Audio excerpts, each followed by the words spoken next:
Hi everyone, and welcome to my channel, Budgeting for Future. Today we are doing our Tuesday transfer video where we go in and we detail out all the little money moves that we've made in the past 2 weeks to both decrease our debt as well as increase our wealth.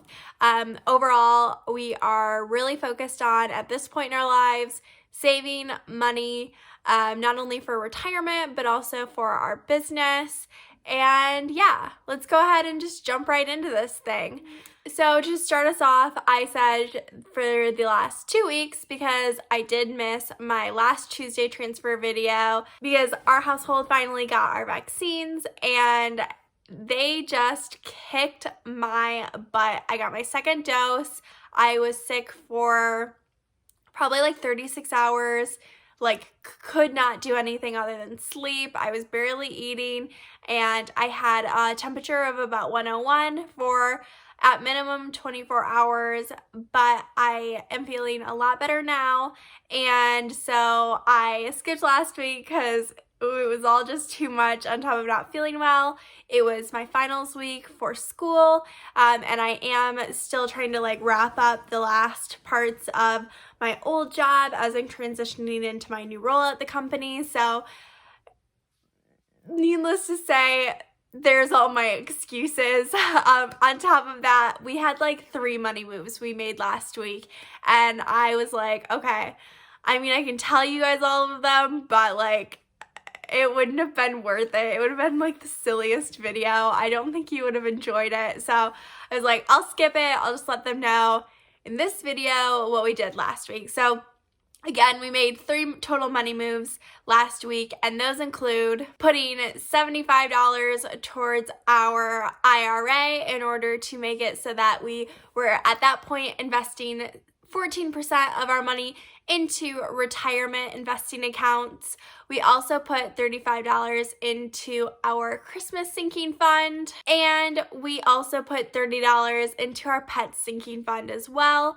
It was the end of my paycheck for the budget by paycheck that we do here on my channel, so it was just wrapping that up. I did, if you remember, if you've seen the video, we did only get paid about 3/4 of what we normally do from our employers due to some payroll issues, and so we had a lot less money to work with. So we did prioritize on making sure we were saving for our pets, keeping up that 14% towards our retirement, and outside of that, just really spending on our day-to-day expenses. So not much got saved overall from that paycheck. That being said, at the end of the paycheck, we ended up having $15 left over, and we put that right into our maintenance sinking fund because it was kind of next on our list in terms of priorities.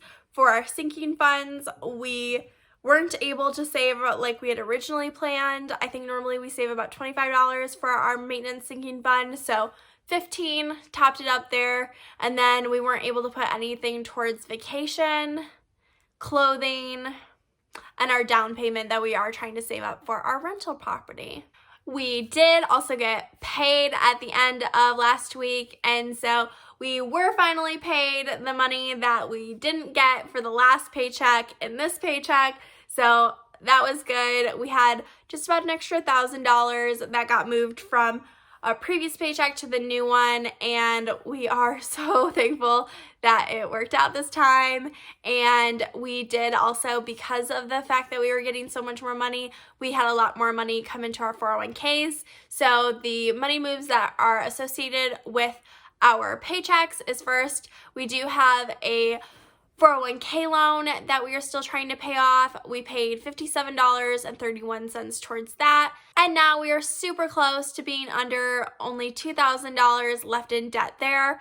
It's right around $2,075 in total, and it should be paid off in about a year and a half from now if we don't see a market crash and invest at that time. As of right now, we're not fast paying it because we're worried that if we were to do that, because it is a 401k loan, we would be investing our money at potentially the height of a market, and we would rather see something bad happen and things go on sale and put our money there at that time. And until then, we're gonna go ahead and just do that like dollar cost averaging, just our typical money moves until something crazy happens and things go on sale. We also had $480 of our pre-tax money go into our 401ks, both for our personal money as well as our employer matches. So almost $500 there just in one fell swipe. Feels so good, especially because we don't like choose to do that.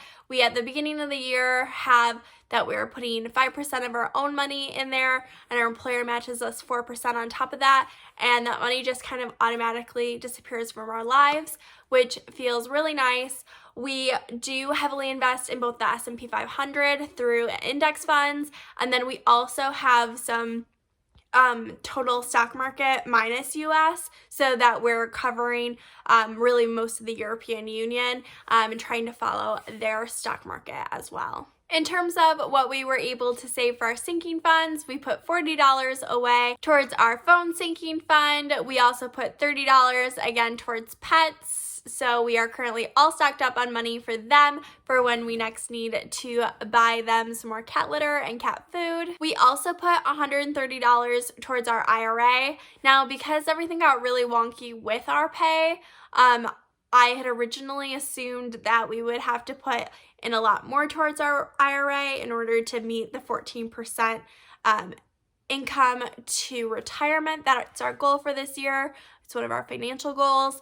But we've actually, as of today, having put $130 into our Roth IRA, that brings us right up to that 14%. So I'm not sure if the rest of the money that we have budgeted, which is about, I think, $135, I'm not sure if we'll actually end up throwing that into the market or if we'll just hold on to it and find a different place to put it in. It's probably going to be a discussion between my husband and I, because he does get to help make these financial decisions, even though his wonderful face is not on the channel. So yeah, it's really difficult right now. We're trying to balance what we value in both the stock market versus the real estate market. We are overall pretty heavily invested in the real estate market as a asset allocation. I would say about 60% of our wealth is within the housing market, and then about 20% is really in the stock market at this point, with quite a bit of cash on hand as well, because we do need money for both our personal lives as well as our business, and they both have their own emergency funds. So yeah, we're trying to figure out, keeping that nice little balance. I definitely think in future years, we're going to have a better idea of not only the percentage that we want to have going towards our retirement in terms of the stock market, but also what percentage of our money we actually want going towards the real estate market. As of right now, we're kind of just putting any extra money towards that because we currently only have our primary residence as well as one other rental property, and we kind of want to retire off of having rental properties, but it's all to be determined, and I swear every year is a little different. So we set out with clear goals at the beginning of the year, and we're going to try and stick to them throughout this year and then reevaluate probably in around November. That tends to be the time where we start focusing. We go, okay, like Black Friday is coming up. Do we need anything that we want to try and get on a deal?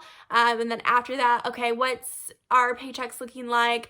Has our health insurance changed? What's going on? And we reevaluate our goals most of the time in November.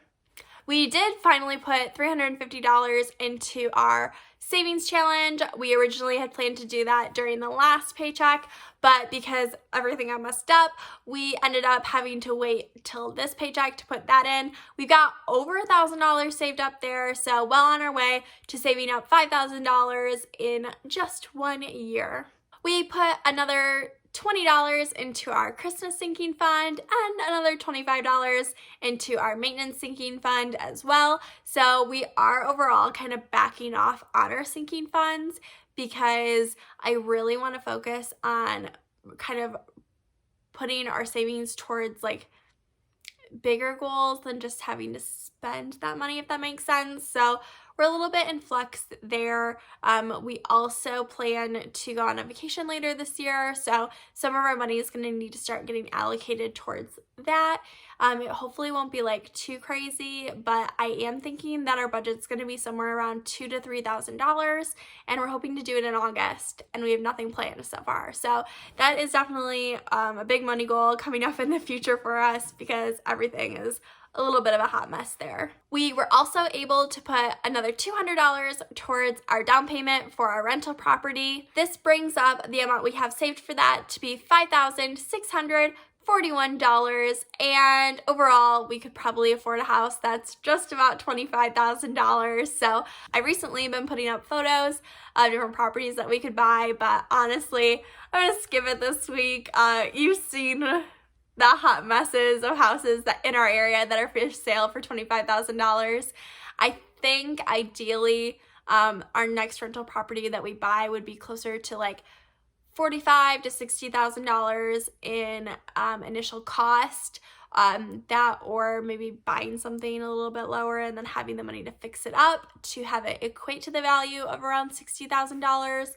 Not fully sure there overall. Right now, the housing market in our area is still pretty hot, and I'm interested to see if that'll change because I really don't want to buy at the top of the market. So yeah, we will see there, but any progress is good progress. I'm really excited for what the future has for us, and if you did enjoy this video, go ahead and give it a like. Also, if you've made it this far, only like 80% of people who are watching my video right now are subscribed. So check down there to see if you're one of those people. And if you've made it this far, you probably like something. So definitely consider subscribing as well.